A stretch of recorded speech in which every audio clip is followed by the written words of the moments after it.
I've been around a while, as you can tell, looking at my hair and everything else. I got hired right after Bellingham. I got the pleasure of going up there a lot, checking the anomaly digs and all that. So it was very interesting, very sad to be going there and seeing Whatcom Creek, but very important job checking the anomaly digs and all that. That was just as an inspector. And then I became a state liaison in the Western region until 2009, and now I'm a CATS manager. And the Western region, I can explain to you, we are the one region that has 2 states that do not have state programs. We're the only one, I think, and that's Alaska and Hawaii. So, you know, we all volunteer to go to Hawaii or Alaska to do that work, but, you know, usually it's the Anchorage office that does it. But to explain our offices, we are headquartered in Lakewood, Colorado, a suburb of Denver on the west end. We've got a pretty major office in Ontario, California, and on the map, it's kind of interesting that we're actually, Ontario's a little more south than that. They're trying to show it kind of like San Francisco, so we need to change that on our web or whatever. But Anchorage, Alaska is another fairly major office for us. And I volunteered to be the Hawaii office. They haven't accepted that yet, so we'll keep trying. But at any rate, that pretty well lays out our region. We do have 12 states, and 10 of them have state programs. 2 of them don't have any program. I have the 6 southern states, basically. The California State Fire Marshal does hazardous liquids intrastate within the state. Arizona does everything for us as an interstate agent. Washington State is an interstate agent also, so they do everything.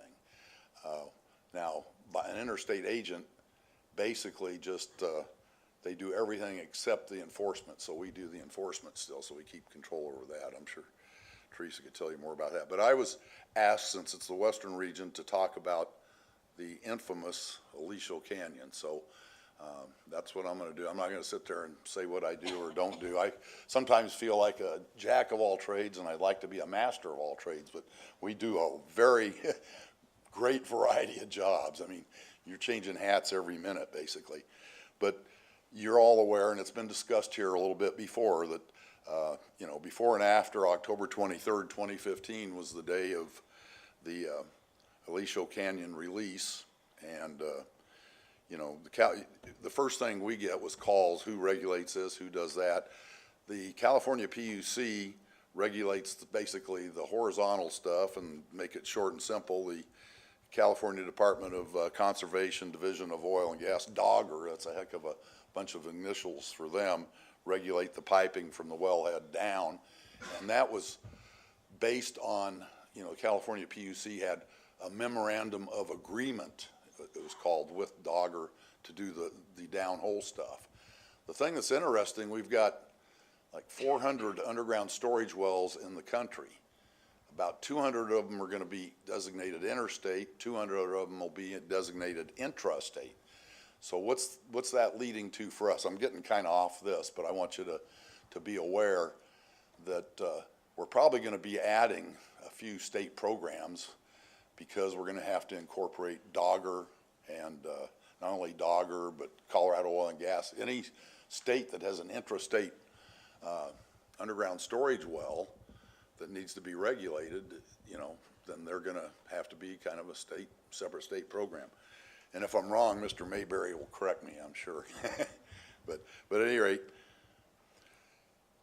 the California PUC rules, that's another part of what we do as CATS, is we deal with the states and the state programs. I know we've got our state programs people that evaluate them and everything, but we do a lot of interaction with them and go speak at their pipeline safety seminars and all that they have for the operators. But the Public Utilities Code is, theirs is General Order 112F, and you know, they have to adopt our regulations minimum standards, so that references parts 191, 192.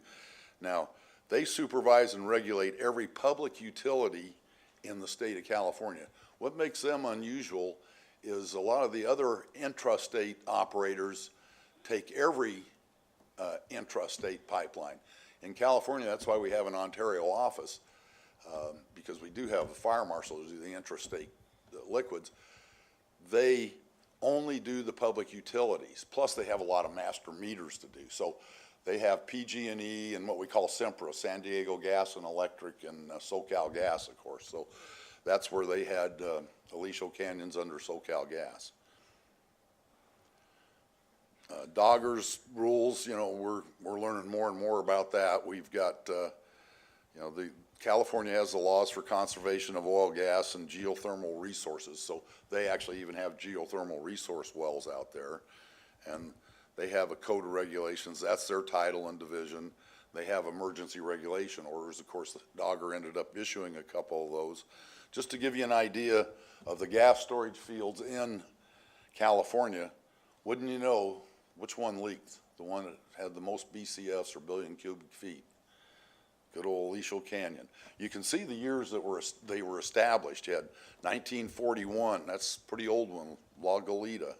42, Playa del Rey. Those were probably established, you know, during the war and for the war and all that.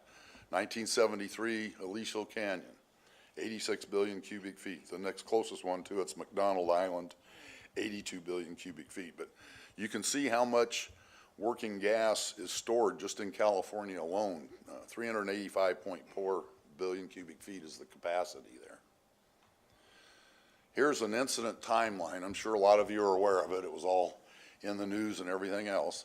On October 23rd, so, you know, I apologize for all the, whatever you want to call them, abbreviations, but SoCal Gas discovered a leak near, as you guys heard before, SS-25 well.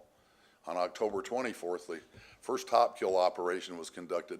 They had 6 total attempts. They tried everything, golf balls, I mean, everything to stop that thing. And the last attempt was made November 25th, and none of them were effective. So, you know, you have that much natural gas blowing out at that high pressure.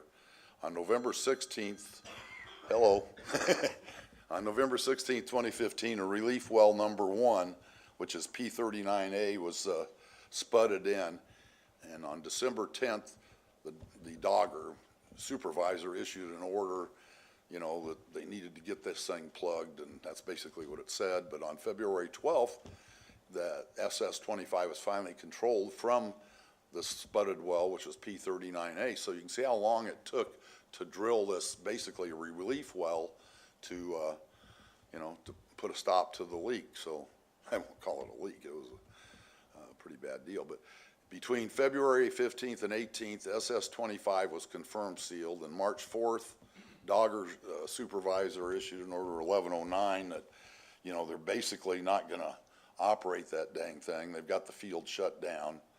So that's what 1109 was saying. During well kill operations, the Southern Florida Gas used Boots and Coots, and California Dogger was involved coordinating with them. Really, it was Dogger's deal, if you want to put it that way, to supervise this work. Incident command structure was LA County Fire Department. They were in charge of that. Air monitoring for methane and other constituents, Southern California Gas, everybody. You heard from the lady yesterday from LA County Department of Public Health. We did have to get we used to call them material safety data sheets. The data sheets on them were capped, and the California PUC pulled that out and made sure everybody was aware, got it from SoCal Gas, what the mercaptan was that they were using. But the sad part, we had residents relocation, about 8,000 residents, and the cleaning of affected homes, they had to do that. And they closed 2 elementary schools and relocated students and instructional activities. The projected costs, this is what I always say, you can spend a little now or a lot later. The projected cost of kill operations, recovery, and investigation is in excess of $500 million, probably getting closer to $1 billion. So, you know, anybody who wants to take a safety shortcut and have the devil on the one side and say, I'm going to save some money, all of a sudden something's going to happen to you. You're going to be maybe spending more money. I used to have a favorite saying, you know, it's like the Fram man. You can pay a little now or a lot later, and looks like they're paying a lot later right now. But there are 3 active parallel investigations and reviews, and you can pretty well read who you got. You got California PUC investigating. You have Dogger investigating. Blade Energy Partners was hired as an independent consultant to do the root cause analysis. And usually a root cause analysis, you can't just pin it down to one thing. It's usually more than one thing. Dogger's doing a safety review also. The California PUC, here's one that's a key item.